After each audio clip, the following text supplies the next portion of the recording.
Off-grid, unplugged, slow living, green energy, downsizing. It seems like in the last 10 years there was a real movement that was born around those words. They inspire freedom, and I think this is one thing that people feel really deprived of in this day and age.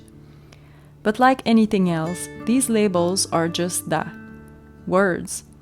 I think it's a really good thing that those exist, because they allow for people to find community around alternative living and inspiration to put into actions the ideas and dreams they have to return to a simpler way of living. But sometimes, we can get stuck in some ideas that aren't necessarily true, and it is important to remember to adapt those concepts to our own area and circumstances. Solar power is one thing that didn't make it to our homestead, and here's why. Hello beautiful people and welcome. If you're new here, my name is Noemie. My name is Remi. And we are the Wildcrafters.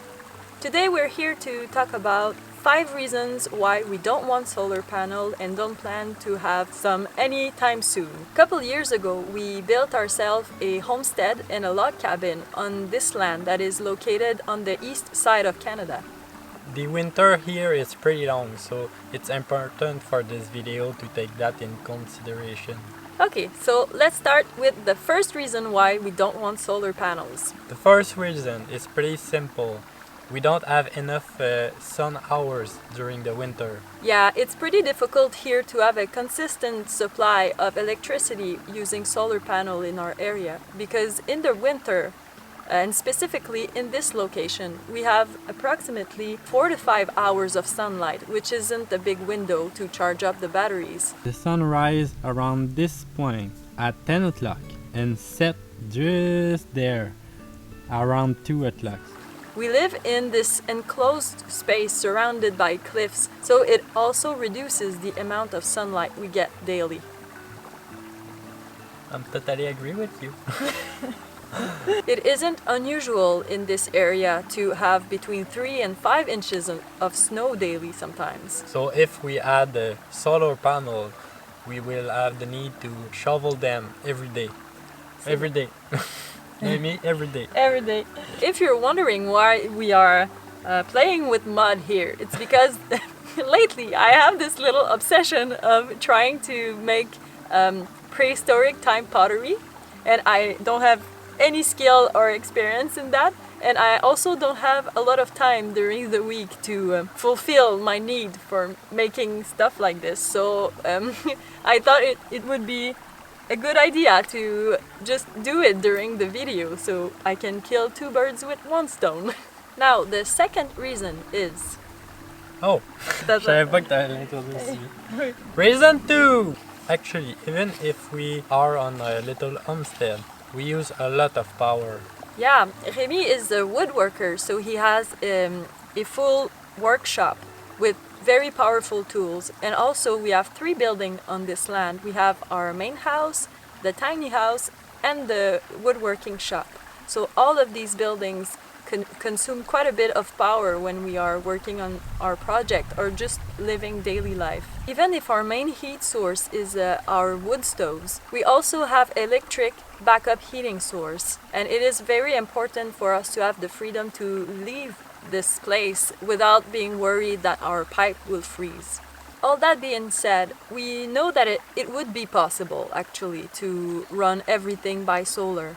The thing is, it would take a pretty big amount of panels and also a big battery bank to be able to run everything that we have here. The third reason is that to be connected to the grid here was the simplest option and the quickest too. Yeah, the reason being, when we arrived on this land, there was already the power lines that were installed for the previous cabin that was there.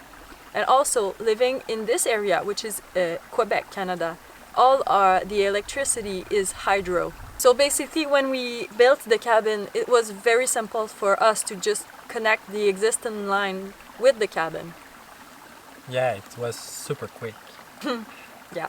I think it's also important to note that if it wasn't from the electric lines already being there, we would have probably considered more seriously the option of installing solar panels, since we live about half a kilometer from the closest road. The spot is coming along nicely. Okay, now the fourth reason, and this is an important one for me, is the sustainability of solar panel can be questionable. Yes. Here in Quebec, we are pretty lucky to have all the infrastructure already built around hydroelectricity. So for us, it is really important to take the time and think about if installing solar panel and batteries is actually more sustainable than having hydro. And I'm not convinced of that because, you know, some of the material used in making solar panels and batteries aren't very sustainable at the moment. So I think it is very important to think about those things as well when you are thinking about converting to solar. And again, if the situation here was different, we would have probably considered more using solar as our main power source. Maybe in the future, when the technology in the battery and the solar panel will be more eco-friendly, maybe we will think again about this situation. But for now, we think that hydroelectricity is the more sustainable way here in Quebec. And this ties to our next and last reason why we don't want solar panel, and it's because being off-grid doesn't always mean being eco-friendly. Actually, it's not really the same thing. One can be without another. And for us, being very careful about the environment is very much of our core value. So it was very important for us to lean more towards being eco-friendly than being off-grid, even if the idea of it is very pleasing to us. And in our circumstances, it was actually more eco-friendly to step away from the solar panels. Yeah, because we also talked about that, but if we wanted to have a solar system, we will need a lot of panel and a big battery bank. But it's not the only thing, because during the winter we have some plans to travel a lot, because here the winter is pretty long and pretty dark and depressing actually. So it will be in our plan to travel during this time and rent our house and our tiny house on Airbnb. But if we want to do this, we need a heat source during the time that we are not here and when there is nobody inside the house. So now it's easier because we have the hydroelectricity, so we can have electric heat source.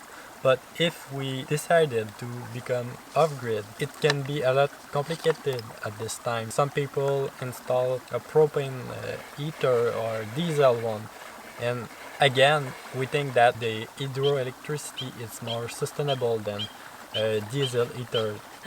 Also, a bonus reason why we don't want solar panel is because, to be truthful with you, when we built our cabin and when we built our tiny house also, we had very, very limited budget, and we basically built everything for as cheap as we could. Hello. Yeah. Ah oui, peut-être bouger. Ah, j'ai mangé cette chose. We calculated that with the solar panels, the battery bank, and also the backup heating source that we would need, the total cost of that would be around $50,000, which was really out of the question for us. Yeah, actually it was the cost of all our building, so our log house, our tiny house, and my shop. So it was basically a no-brainer. You realize that we could have a solar system and no house. Yeah! That would be a good move. Year cost of electricity here, it's between $700 and $1,000. If we do the math quickly, it will take a lot of years for us to make that purchase cost effective. So I really hope that you liked this little chatty video, and it was nice to have this little conversation with you. Please let us know in the comment if you agree with our decision, and if not, please tell us the reason why in the comments. If you happen to live in a cold climate as well and you made a solar system work for you, let us know. Let us know. Let us know. Let us know. Let us know. Please let us know in the comments how you made it work. We are very curious to know your answer. Have a good week. Bye-bye. Bye. And you, Tippy, do you need a lot of power? And he need also a TV and a microwave and He just needs love. no, he need a spa. Do you need a recharge, Tippy?